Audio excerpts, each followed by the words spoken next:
রাষ্ট্রীয় সংস্কার কাজ অব্যাহত থাকা পর্যন্ত সকলকে ধৈর্য ধরার আহ্বান জানিয়েছেন বিএনপির কেন্দ্রীয় নির্বাহী কমিটির সদস্য অ্যাডভোকেট রুহুল কুদ্দুস তালুকদার দুলু। সকাল 11টায় নাটোরের কাফুরিয়ায় ইউনিয়ন বিএনপি আয়োজিত জনসমাবেশে প্রধান অতিথির বক্তব্যে তিনি এই আহ্বান জানান।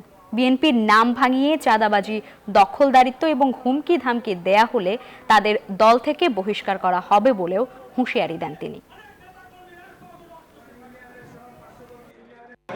যতক্ষণ পর্যন্ত বর্তমান অন্তর্বর্তীকালীন সরকার এই নির্বাচন ব্যবস্থা, সংবিধান,